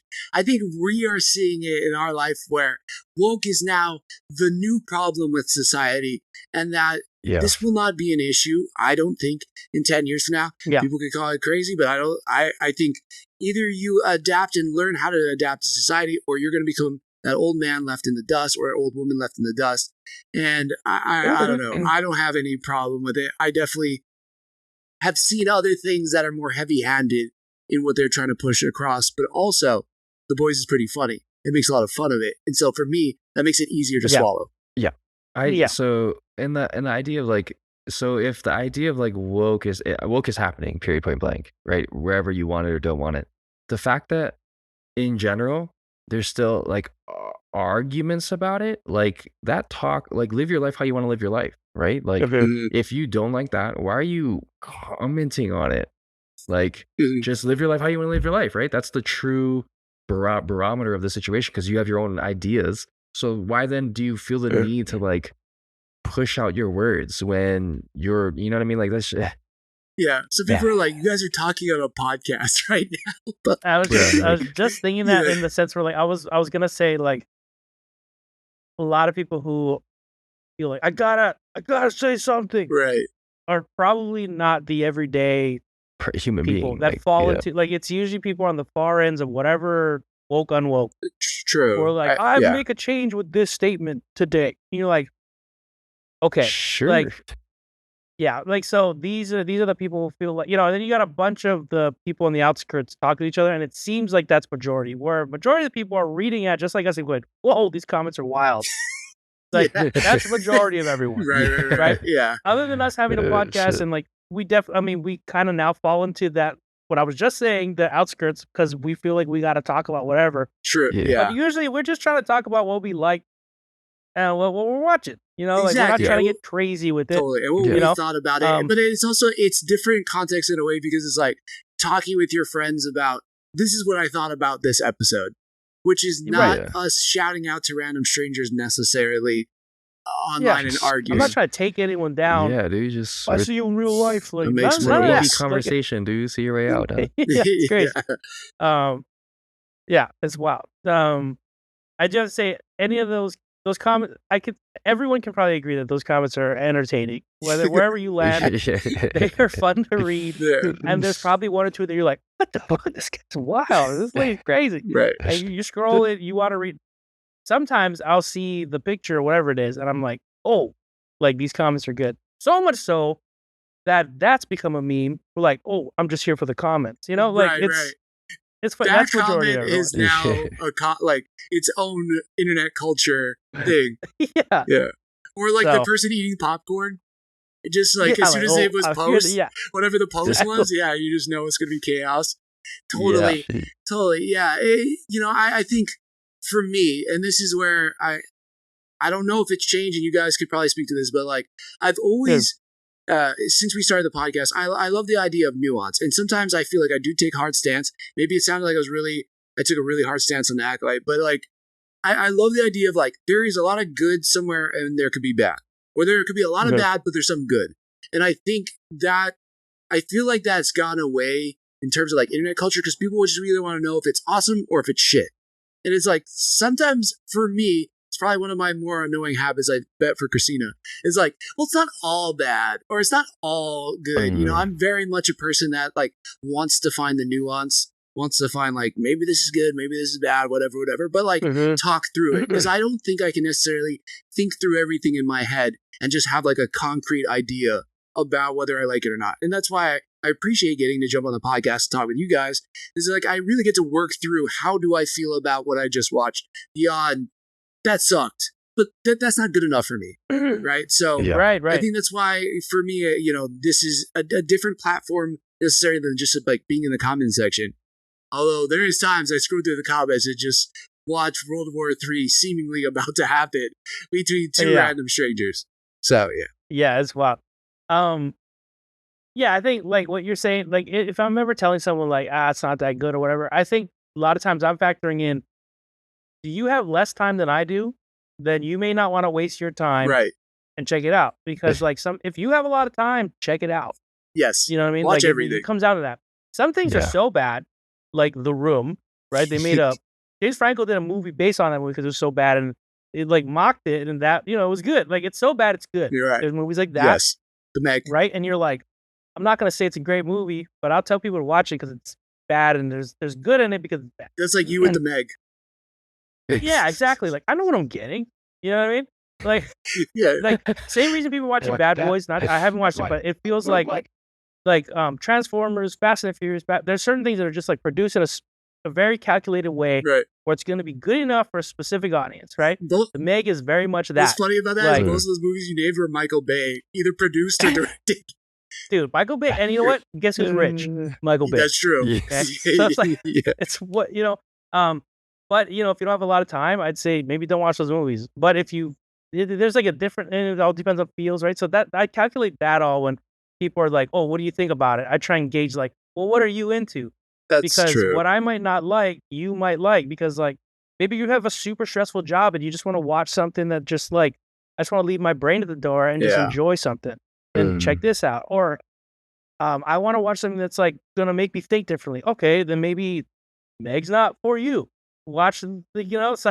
Like, there's there's something for everyone and everything. And I think I like talking to you guys about that because sometimes I could watch something and be like, man, that really sucked. And then hearing the way you guys talk about it, Yeah. I'm like, man, maybe I wasn't in the right mindset to watch it because now Sure. it sounds good. Like, so yeah. it's fun hearing you guys, like, your guys' opinion, even though we're all watching the same thing. It's true. It's just fun. It's true. So, Yep. We're all coming at it from different places and different headspaces and stuff. Yeah, Yeah. Drake, what do you think? No, same. Like there needs to be individualism, like a thought process and like understanding from your own standpoint. That's what art is. That's what creativity is, right? So if we're all saying the same shit, like what's the point? Like it's the Lego movie, right? Yeah. That's how people can get control. That's how, everything is awesome, but it's not because you're just going along with what everybody else is doing. When you become your own person, you become a master builder. Mhm. You start thinking outside the box, and that's what makes it great because you can come together and go over those ideas and create newer things, but you have to be open to that. So if you're just going to be closed-minded and you're just going to be thinking about like, oh, well, we should all have the same opinion about it, then it's just like, okay, so what's the point of that? What's the point in life then if there's no differentiation? Yeah. Like, get over yourself, dude. right. And not to sound like a crazy hypocrite. Yeah. I just don't enjoy the Acolytes so far. I just Let's put it back out there. Let's put it back you're out there. gonna listen to me back then and then be like, this guy's so open-minded all of a sudden. Like, Yeah. but if you love it, and if you love the, like I like the boys, you like the boys, great. If you don't like the boys right now or ever, that's fine too. That's true. You know what I mean? Yeah. And I'm not hating anyone who likes the Acolyte or doesn't. Right. You like what you like. So Totally. we're just here to talk about it. Totally, exactly. And I think we talked through our reasonings for why we do or do not like something. So, it's not like complete shit, it's woke bullshit, or, it's awesome, you're an idiot. It's, I think we've given more Right. reason to show that we're not just like bashing one side or the other. But Correct. yeah, quickly on the boys, I'm just going to just ramble through some of my highlights. I love seeing Homelander, one of the all-time best villains. He's fantastic. Mhm. Dude, Anthony Starr is incredible. He's still so good.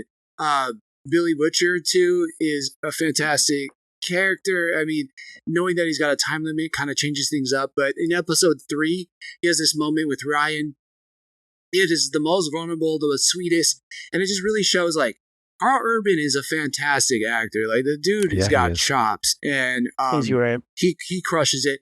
Chase Crawford as the Deep is got to be one of my most favorite satirical, ridiculous characters ever. I love him.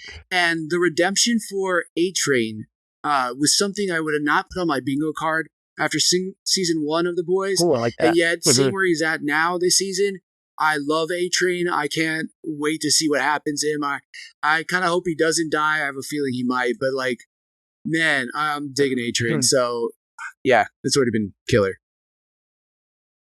That's great. I agree with all of that.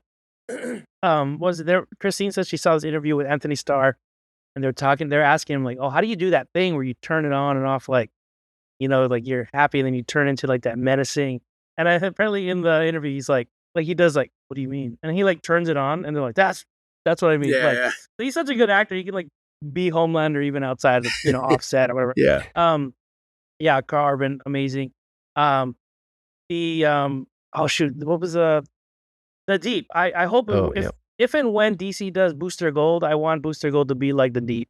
Like Yeah. that, it's like so good. Like it's like he's just Yeah. it's exactly that, and it goes to show like if there was a Deep show, it would be like basically boosting, and I'd watch it. Like it's great Totally. as long as you have other supporting characters that make it work. Like Mhm. he's great, so funny.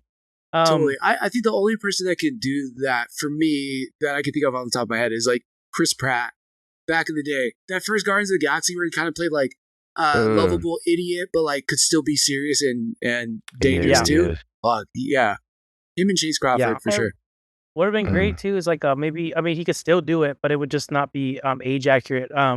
Like a younger Nathan Fillion could probably do a great. Yeah, Nathan Fillion back there. Too. He can really lean into the cheese if he wants to for acting. Like he's good. Like he's great. He's got that classic look and like he knows why things are funny. So he's great. Yep. The Rookie's such a good show. What was that? No, The Rookie's such a good show. Is it? Okay. Next place. Yeah, it's good. Other small things like I like the little tie-ins to like other types of maybe like the X-Men or whatnot that we see, and then we see it in like what would that be like in the boys universe? Like we see Firecrackers Jubilee, she can like make little fireworks, and like we see a little bit of that, but like that's all she does. Right. I was snapping, by the way, you can't hear it, but I totally am doing it. No, you weren't. And go back. Go back. And the multiple man situation. Yeah. Of course, there's a boy spin on it where he's like there's a part where he's like kind of pleasuring himself and whatnot. He's all fucked up. Everyone's got a like tinge of fucked up in this universe. Man. And the multiple man definitely leads into that. The sauna scene was wild. And only the way the boys could be wild. Like, if you remember season 3, episode 1, where they're like crawling through the penis, it's some of that action. It's wild. Yeah. Yeah. Interesting stuff. And then what was it? I guess it's not that it's kind of a little bit of a spoiler thing, but Susan Hayward as Sister Sage. I thought it was interesting at the end of the episode of episode 3. Yeah. How she's watching reality TV, eating a blooming onion. Mm-hmm. The Deep comes in, they're having like a not so deep conversation. And they start making out and stuff, and then you see like a tool on the table. Yeah. And she like I was wondering I about guess that. the thing online first I was like, what is that? And I would jump to online and everyone seems to describe it as, and I think I agree, is like she lobotomizes herself. Because everyone has like a sense of like regeneration. So it seems like she lobotomizes herself so she can just kind of like not think about everything all at once. Right. And just be simple for a bit until that heals up. And then I'm like, but then she's back. Yeah. Yeah, and it's such a crazy thing to think about. Like, she's so smart. She learned how to do it to herself. Yep. And then the fact that she needs to do that, it's like, could it's almost be looked at like a drug addiction of some sort, like totally. mind altering. Yeah, it's crazy. It's like the after work like joint, or it's like the after work cocktail. But for her, it's lobotomy. It's 100%. That's how I thought about it. But I was like, man, that's nuts. And only the way the boys could do it. Like if you were the smartest person, not the smartest woman, she corrects everybody, the smartest person on the planet. Smartest person. How would you shut your brain off? And that. It's like, whoa, damn. I don't know, but you're right. I think that seems to be the online consensus. And damn, that is something only the boys could do. But she's a fun character, man. I love what she's bringing to the table. I like how she brought in. They're bringing Firecracker too. Even though Homelander right now wants nothing to do with her, she really kind of like fills his base, and also like her deep story, not the deep, but her deep story with Starlight. And how Annie doesn't want to be Starlight, but anyways, like what Annie did to her when they were growing up was like, whoa, that was savage too. So, dude, this show just continues to add elements of this world that I didn't know I wanted. And then when I get them, like, damn, that's cool. TruthCon was wild, and that should exist. Like lizard people, for sure. And like, I'm not saying there's not UFOs, but like the way it like got really deep in all these conspiracy theories and stuff, you're like, God, what is it? What does that look like going to one of those conventions? Like there's got to be a different world. Yeah, and the boys are really good at showing like the social commentary, like doing something that we've all seen that happen in the news or whatnot, and like their own boys' take on it. It's smart because it's just enough to keep you invested in that universe. Like it's not real, but those sort of things make you like, oh, even more so like, oh yeah, what if this? Yeah. Sort of scenario was happening. Yeah. Beginning of it's episode like a boys 2, what if. Big example when A-Train's doing the movie of like, and then his coach shows up. Man, sorry, Drake, I'm going to spoil it. No, it's good. Will Ferrell rolls up And he's like, I'm trying to save you off the streets. You were like slinging yayo for gangbangers and whatever. And he's just like, I don't know, coach. And then he has to explain to the director. He's like, this isn't what happened. Like, my brother was a waiter. He wasn't like some white dude who like was a coach or whatever. It was so well done. And then to have Will Ferrell as that character, because you're like, I could see a movie where Will Ferrell would do it, but just being so over the top, it was just hilarious. That was so well done. Yeah, it was great. Yeah. So, man, what a great show. I'm so happy to have it back. We'll get into it more and we'll talk about it more as Drake kind of watched some of the episodes. Let us know what you thought about. What was your favorite part from The Boys or The Acolyte for that matter? And let's quickly touch on House of the Dragon. It was a continuation of the last season and we're back and now they're just dealing with what happened at the end of season 1. That's how, and then for me, it was just vibes.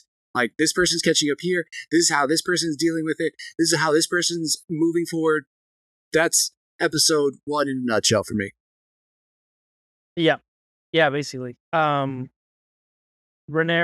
big thing, Rhaenyra has to get proof that her son dies. Mm-hmm. She gets that proof. She's pissed. She wants revenge. And then the way that's being done gets kind of miscommunicated, I guess. And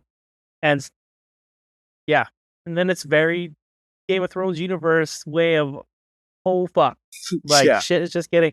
It's a whole lot of just, like, people thinking one thing and then someone else doing something else and just digging holes deeper for themselves. And then it gets to a point where, like, both sides... There's no good side. Right. There's no right side. They're both doing fucked up shit. Yeah, and then you're just like, oh, I wonder who wins in the end. But it's still good. It's great writing, but you're just kind of like, who leads to the Mad King? I wonder, because you could see at both ends, like Rhaenyra's lineage, or is it Alicent's lineage? Like, True. You just don't know. That's right. That is kind of what we're trying to figure out. Huh? I forgot about that. Drake, were you able to watch this one?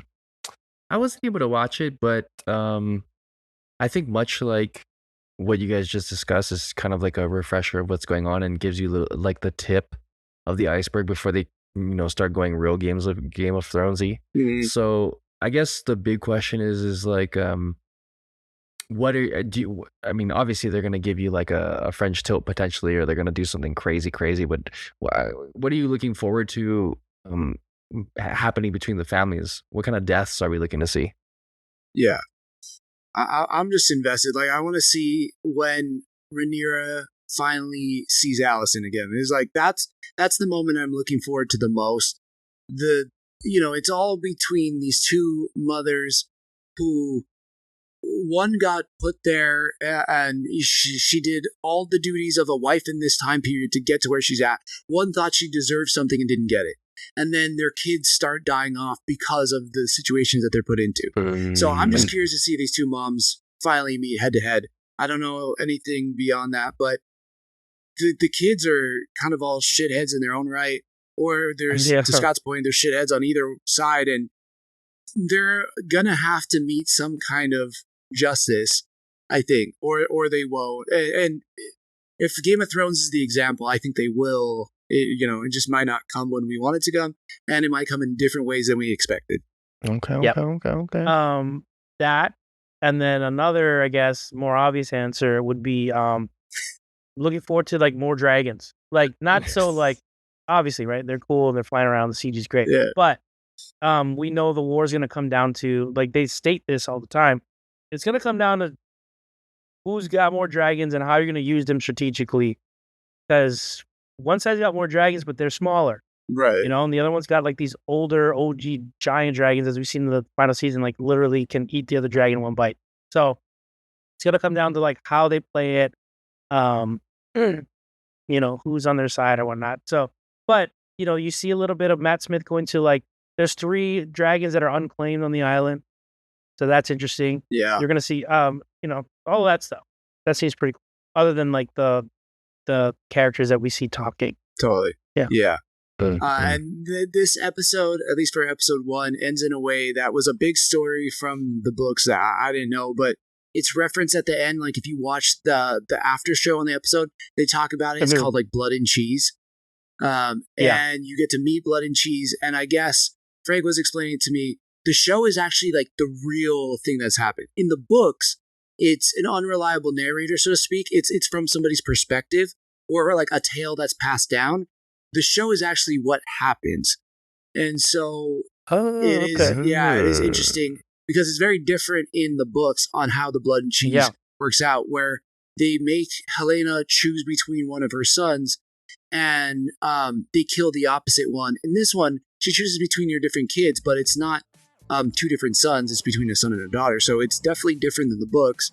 But the book sound just horrific, like way worse. But this was good. I didn't know it was such a big story. So it's kind of cool to see like the real telling of the Dance of Dragons and all that. Right. Yep, I agree. Yep. I'm excited for the rest of the season. It's good. Yeah, they launched it off. I really enough, I'm stoked it was only one episode. Because with a bunch of things dropping with like 2 or 3 episodes. I know. Yeah, dude. Yeah. Yeah. This is already a monster of a episode we're doing. We gotta go. But all right. Any closing thoughts, final words on this one? We don't hate the Acolyte. Okay, we just don't like it right now. We just don't like it right now. Yeah. Other than that, you do you, listeners. Yeah, absolutely. Thanks for tuning in, everybody, and thanks for sticking it with us. Preach. The Joystick Show.